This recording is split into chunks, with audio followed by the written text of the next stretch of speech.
Atenção! Começa agora uma teleaula de tratamento térmico do curso profissionalizante. Você vai assistir a teleaula de número 3. Bons estudos!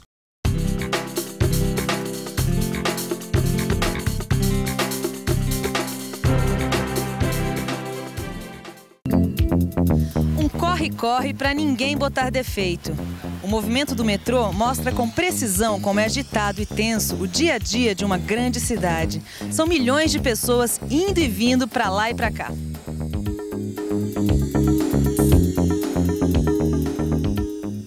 E se você pensa que são só as pessoas que ficam tensas, engano seu.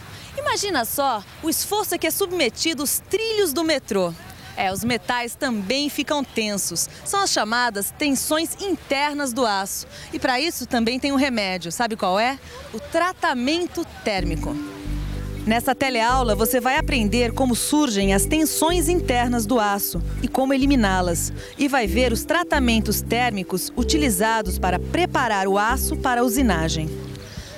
Tá a fim de conhecimento? Então embarque nesta teleaula.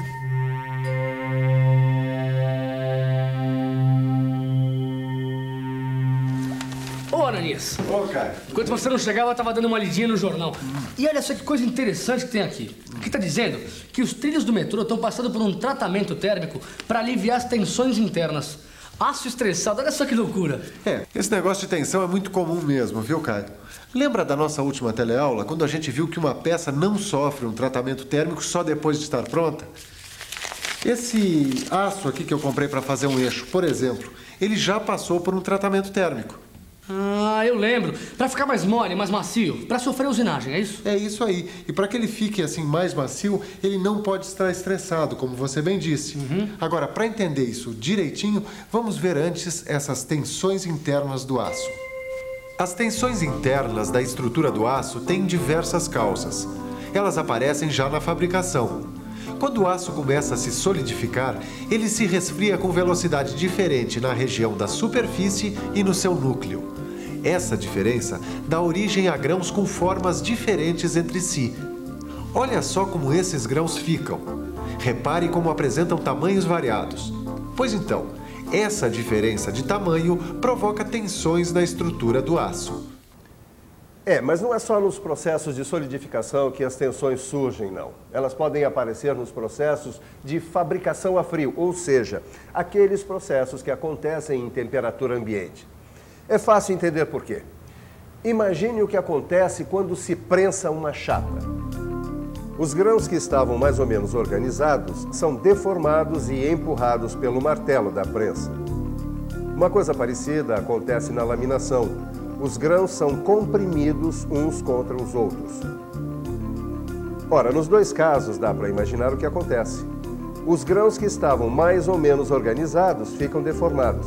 E pode registrar, grãos deformados não apresentam a mesma resistência que os grãos normais. Se depois desses processos a gente deixasse o material descansando em temperatura ambiente, as tensões internas começariam a diminuir. Só que isso demandaria muito tempo e o material correria riscos como empenamento, corrosão, ruptura. Pois muito bem, para evitar esses riscos, entra em campo um tratamento térmico para alívio de tensões. O que você faz para aliviar as tensões do dia a dia? Relaxamento. Gosto de música, canto. Isso é uma coisa que acho que faz bem para todo mundo. Lendo é uma boa forma de relaxar. Assistir um bom filme. Como você viu, cada pessoa tem uma maneira própria para aliviar suas tensões. O aço também tem a sua. Os trilhos do metrô estão passando por um tratamento térmico para aliviar suas tensões. Esse tratamento é feito durante a madrugada, quando os trens não estão circulando, e é feito com técnicas especiais que evita a retirada dos trilhos. Mas para entender o alívio de tensões, é melhor pensar um pouco.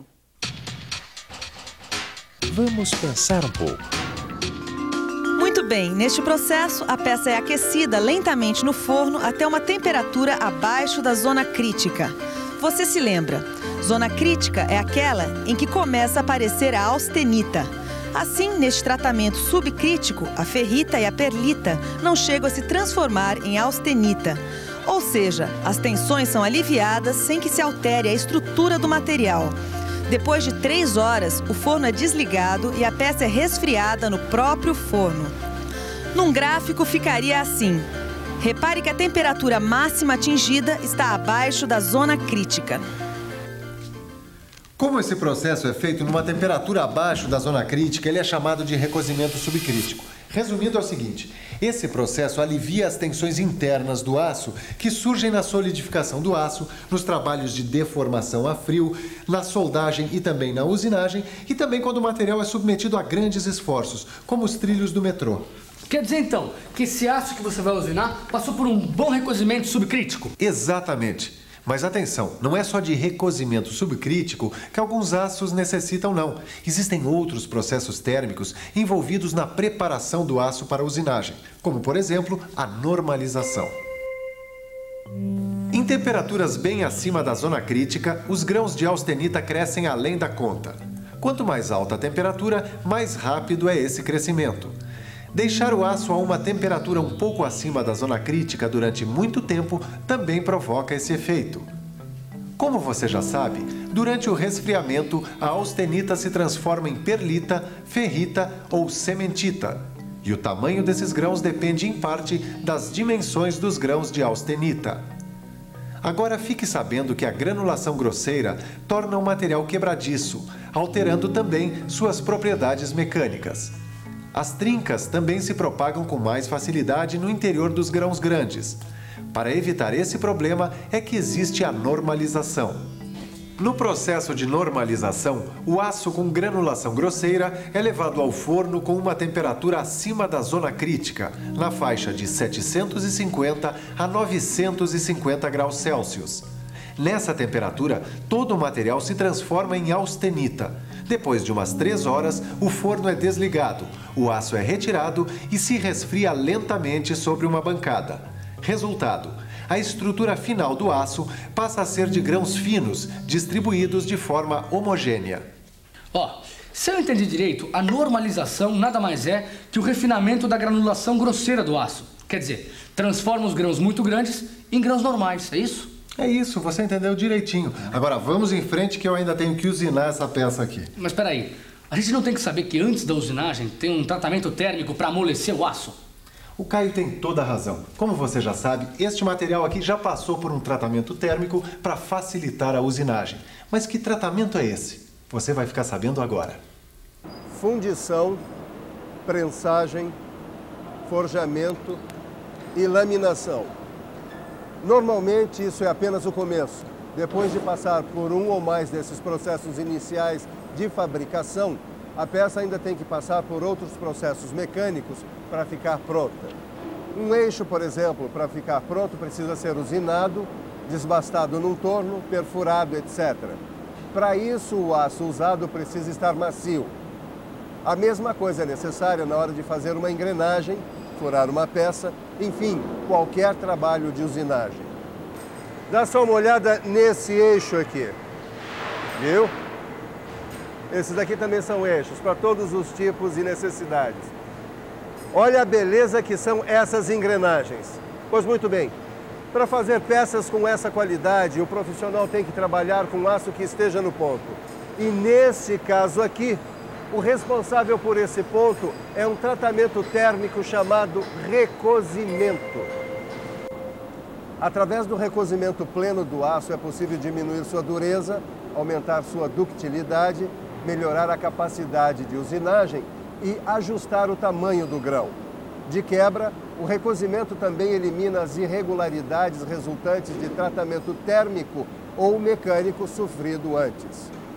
No recozimento, o aço é aquecido num forno a uma temperatura acima da zona crítica. Depois de um certo tempo, o forno é desligado e a peça é resfriada em seu interior. É claro que a temperatura de aquecimento depende do tipo de aço. No seu livro de estudos, você vai encontrar uma tabela como essa, indicando os tipos de aço carbono, a temperatura de austenitização, a temperatura em que a peça deve ser resfriada dentro do forno e a faixa de dureza a ser obtida. O aço 1020, por exemplo, deve ser aquecido a uma temperatura entre 855 e 900 graus Celsius durante um certo tempo. Depois, a peça deve ser resfriada dentro do forno. Após esse tratamento, o aço deve ficar com uma dureza que varia entre 111 a 149 na escala Brinell. Depois você dá uma olhada mais atenta nessa tabela, porque agora nós temos que resolver um outro problema de dureza.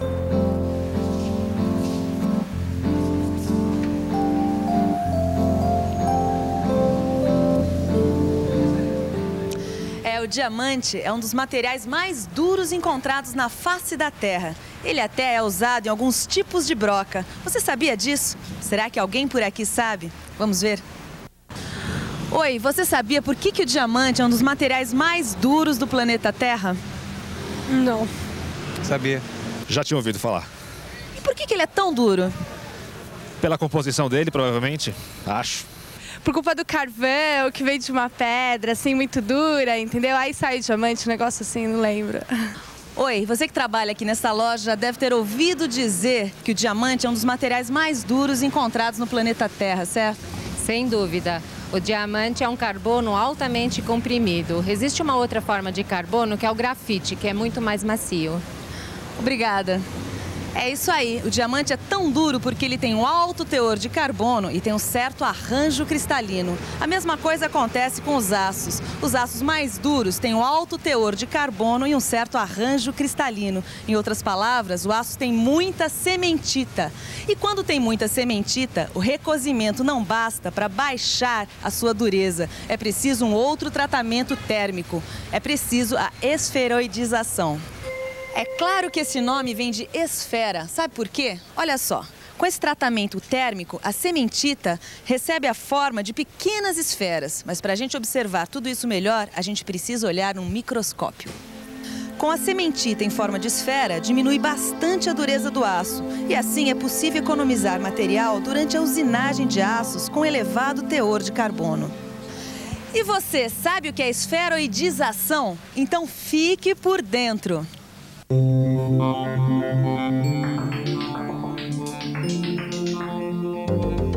O processo de esferoidização pode ocorrer de duas maneiras. A primeira seria aquecer e resfriar alternadamente a peça entre temperaturas que estejam logo acima e logo abaixo da linha de transformação inferior da zona crítica.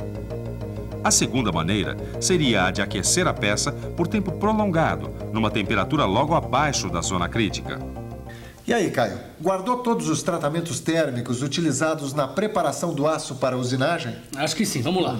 Recozimento, normalização e esferoidização. Muito bem.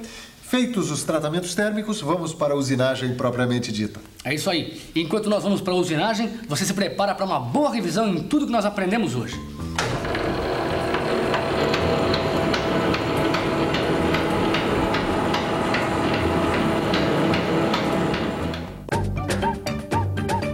E atenção, se liga aí que é hora da revisão. Na teleaula de hoje, você ficou sabendo que o tratamento térmico também é feito antes da produção da peça, deixando o material nas melhores condições para a usinagem. Viu que o aço pode apresentar tensões internas que surgem já na solidificação do aço, ou ainda em processo de fabricação a frio, e que o recozimento subcrítico é o tratamento térmico que elimina essas tensões. Aprendeu que a normalização é o tratamento térmico utilizado para refinar a granulação grosseira do aço e que o recozimento pleno do aço diminui sua dureza, aumenta sua ductibilidade e facilita a usinagem do material.